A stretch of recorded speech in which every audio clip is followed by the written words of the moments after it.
and we're trying to figure out why. It is always a difficult task to try to assign reason to an irrational act, but that is one of the things that Pima County, Arizona Sheriff Clarence Dupnick is trying to do. And the sheriff joins me now. Sheriff, thank you for waiting. I'm sure you heard that emotional interview with little Christina's father, John, and I'm sure it's just one of many encounters that you've heard with parents and with loved ones of the victims of this tragedy. I appreciate you giving us your time on what's a very, very busy day for you as well and for your investigators. I want to start with you on the indictment, on the criminal complaint that they just made public against this Jared Lochner, talking about a possible assassination attempt and the letter that was found inside the safe in his room. Can you tell us anything about that specific letter, Sheriff? Yes, I can. It was a letter, and I'm just going to do it in generalities, wherein he indicated that he was going to kill that bleeping lady. It's clear to you that Gabrielle Giffords was his target for whatever reason. There's no doubt about it. We've done enough investigation in conjunction with the FBI that there's no doubt in our mind that this was an act of a single, very troubled individual. Sheriff, why? Sheriff, I mean, I almost feel silly asking the question, you know, because, as I said, who can explain the mind of somebody like this? But was there something about Congresswoman Giffords, as far as your investigation shows, that set him off? There are a whole lot of people in this country that are very angry at the politics of people like Gabrielle. There was a lot of vitriolic statements made night and day on radio and TV about her support of health care, about her support of some of the other things. And some of the vitriol got a lot of people agitated. But you took the words out of my mouth. You know, you're talking about irrational behavior here, and there's no way that I know of that you can rationalize irrational behavior. Right. I want to ask you about that because that's something you've mentioned the past couple of days, and I just want to ask you whether there is anything you've uncovered in your investigation so far that suggests this suspected killer was listening to radio or watching television and in any way inspired by what he heard or saw. Well, I know that there had been some contact with Gabrielle Giffords in the past. We have, as a matter of fact, a letter from her that was dated in 2007, where I don't know what prompted that particular letter, but she had agreed and invited him to a similar event back in 2007, so there is some history.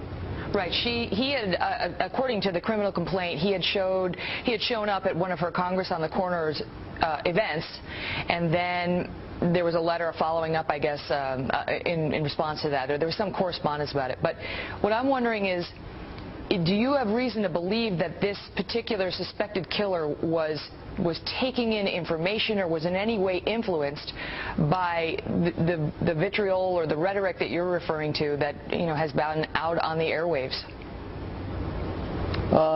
If your question is specific, I have to be specific and say I don't have that information yet. The investigation is in its very initial phases. But my belief, and I've been watching what's been going on in this country for the last 75 years, and I've been a police officer for over 50 years. There's no doubt in my mind that when a number of people night and day try to inflame the public, that there's going to be some consequences from doing that, and I think it's irresponsible to do that. Is that, Sheriff, just, it sounds like you're being very honest that that's just your speculation and that's not anything that's fact-based at this point?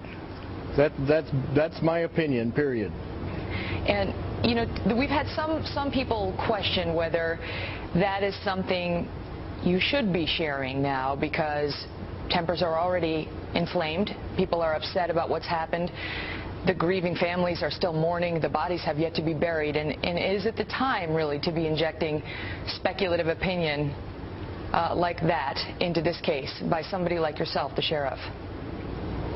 Well, I think difference of opinion is what makes the world go round and round. But I think it's irresponsible for us not at some point to address this kind of behavior and try to put a stop to it. There's no doubt in my mind that there are consequences to this kind of behavior.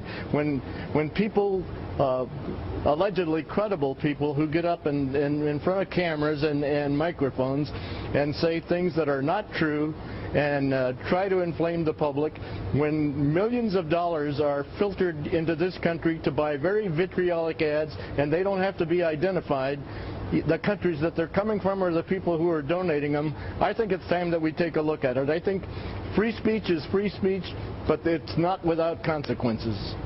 And with respect, Sheriff, I know that you're a Democrat and you ran for office as a Democrat, and I just want to press you on that a little, because I'm sure some of our viewers are asking themselves why you are putting a political spin on this when they may be asking why you, the sheriff, aren't just focused on the facts, on uncovering the facts.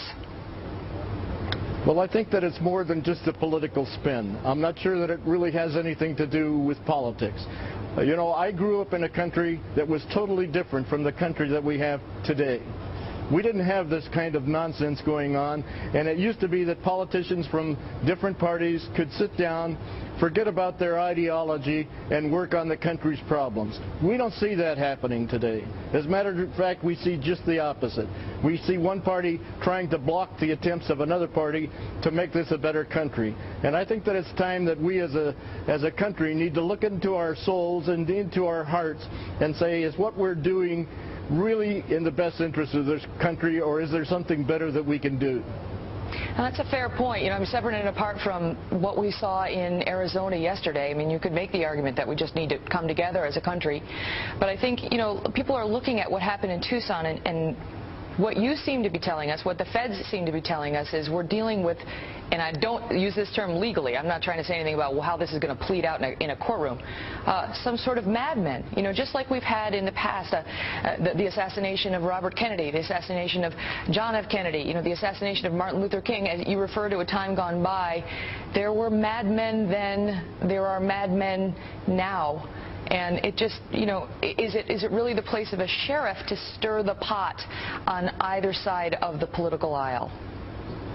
Well, I guess that's for the listeners to decide. That's fair enough, sir. I appreciate that answer.